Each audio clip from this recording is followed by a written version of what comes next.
15 ways to increase the number of citations to your research paper. In a research paper, a citation refers to a source of information. In-text citations are used in the body of the paper, while end-of-paper citations are found in the reference list at the end of the paper.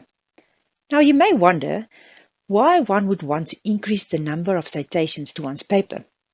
The number of times one's research paper is cited is used as a measure of the reach, also referred by some as the impact of a researcher's work. The number of citations is used in various metrics, including the H-index, and you'll find a link below this video that explains the H-index in a bit more detail. The H-index, although controversial, often play a role in career advancement and may increase your chances of obtaining funding. Irrespectively, citation metrics should be interpreted with caution and used responsibly. The more researchers are aware of your work, the greater the chance that they will cite it in their own research and use it to make this world a better place. Our ultimate goal is not to create research for the sake of creating research, but for that research to be used to impact society positively. And this video will share some ways in which one can increase awareness to one's work as a means to increase your citations. Firstly, it's important to create high-quality research. The best place to start when it comes to increasing your citations is to create high-quality research. Stay abreast with the developments in your field and involve experts where needed. Produce relevant and impactful research outputs. All other tips in this video will allow your high-quality research to be discovered by fellow researchers. Number 2. Consider writing a review or concept paper. Reviews and concept papers are more frequently cited than other types of papers, so it may be worth including this type of paper in your collection of study types. For example, a paper explaining a sports injury prevention framework has the potential to be cited by many sports injury research all across the globe. Number 3. Publish in reputable journals. We often think we must publish in journals with a high impact factor to get cited, but that's not the case. Also, publishing in open access journals doesn't necessarily guarantee more citations, and I'll add a few interesting links in the description box below this video. A reputable journal in your field will do the trick. Number 4.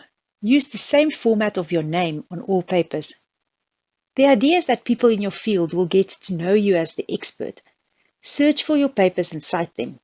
And of course, they will be of high quality, which will make it easy for others to cite them without you having to convince anyone. But do pave the way for them by using a consistent format of your name. For example, John Doe may use his full name, John Lee Doe, on some papers, but not on others. Just choose the best version of yourself and go with that. Luckily, if you have been inconsistent in the past, ORCID is there to help. More on your ORCID later on. Number 5. Use your affiliation to your benefit. Ensure that you use an accurate affiliation when you publish your work. If you belong to a research group, use the name of the research group in your affiliation. Here's an example where the last author uses her research entity affiliation, Center of Precision Rehabilitation for Spinal Pain. Other researchers reading this paper will get to know Alison Rushton for her expertise in spinal pain due to her being a co-author of this paper and member of this specific research entity. When you feel ready, consider branding your research niche area. Create a research hub or entity of some sorts, put a website together, design a logo. We decided to do this with our cricket research niche area, and we established the WITS Cricket Research Hub for Science, Medicine and Rehabilitation. When publishing, we are referring to the WITS Cricket Research Hub in our affiliation. All those who see our names associated with the hub know that we know something about cricket research and have probably published a few papers in this area. Number 6. Optimize your paper's title. Phrasing a title in such a way as to increase citations does not support the principle of clickbait. In other words, the idea is not to add keywords into your title just to get people to click on it. Give the reader enough information in the title while keeping it concise at the same time. so that they can decide whether this paper is relevant to their research and whether it's worth reading the abstract. In the abstract, repeat the terms and phrases used in the title.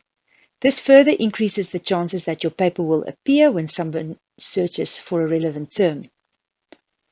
Most journals allow you to add 4 to 8 keywords to help them index your paper.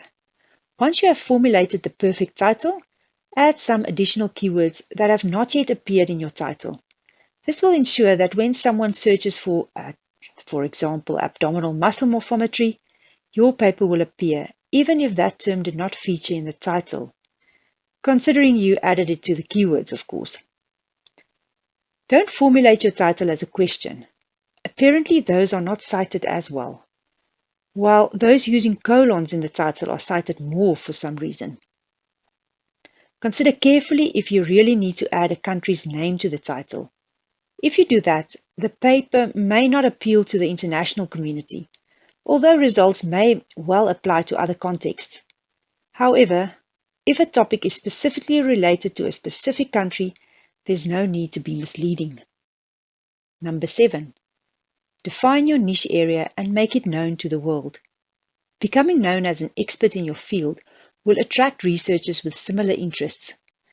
Create an elevator pitch for your research niche area and create a compelling and clear personal profile or biographical sketch. You can find a link to an interesting video on how to create an elevator pitch for your research in the description box below this video.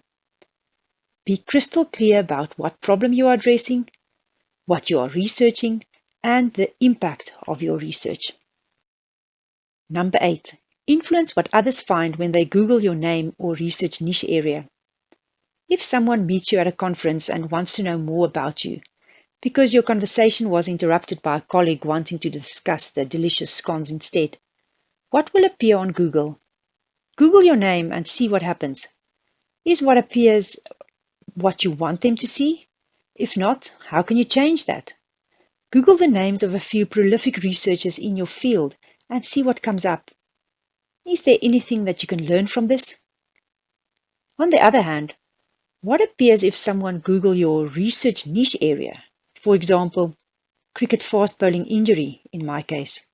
Modify your biosketch to include the relevant keywords so your profile pops up.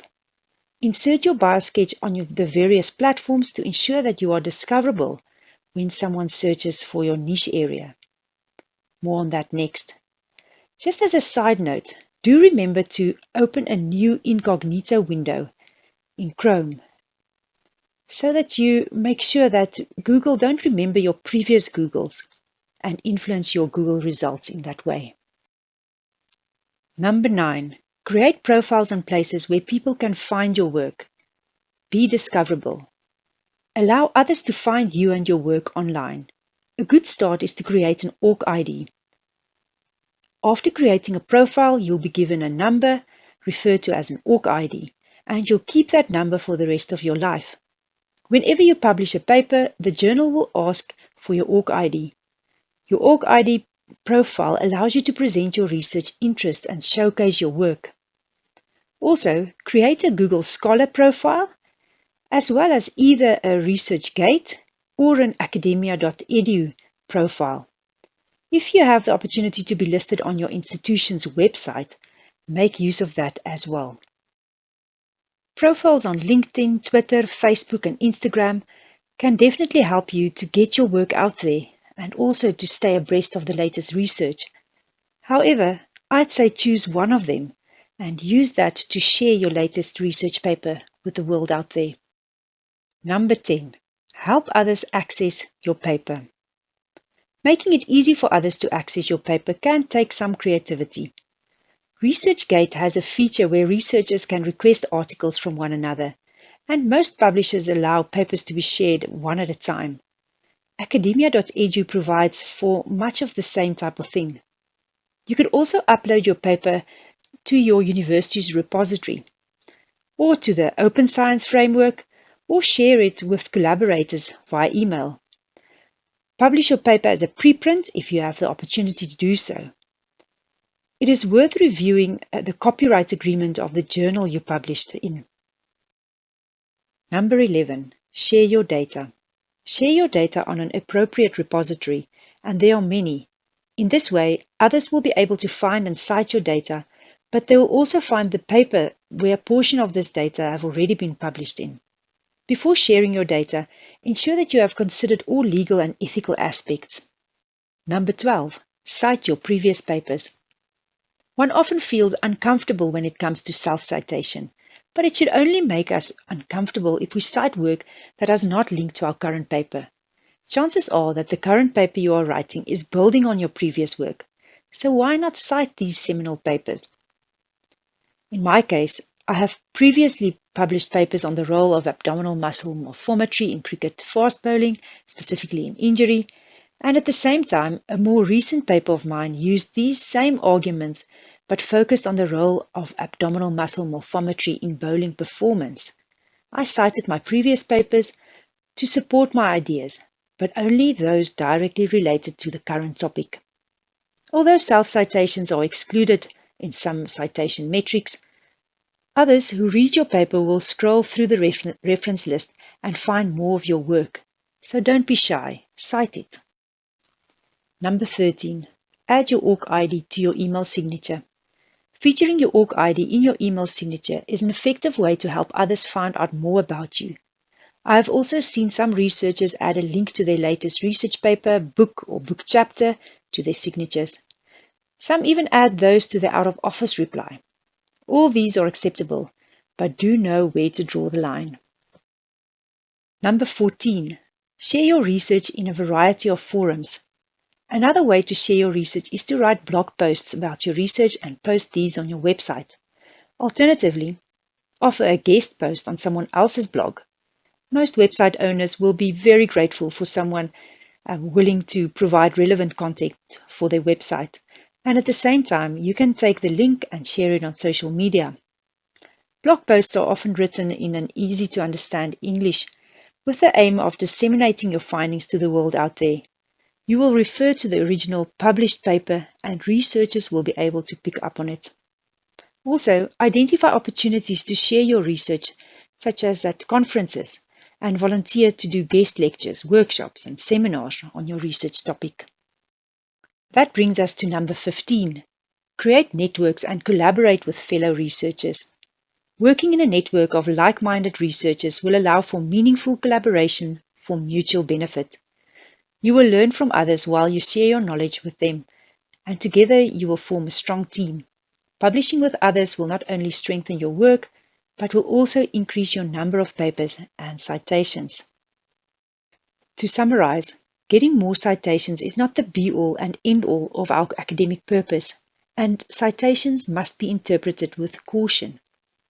In addition to producing high-quality research, there are ways to increase awareness of your research, and therefore increase citations, to ultimately make this world a better place. If you have any other ways to increase your number of citations, please leave a comment in the comment box below this video. You'll find various links to the websites and videos I referred to in the description box below this video. And for more value, go to researchmasterminds.com. If you found this video helpful, smash the like button. For more useful tips to boost your research experience, subscribe to my channel by clicking the subscribe button below this video. And while you're at it, hit the bell so that you get notified whenever I produce a new video. If you need a solution to a challenge not yet covered on my channel, leave a comment in the box below. See you in the next video.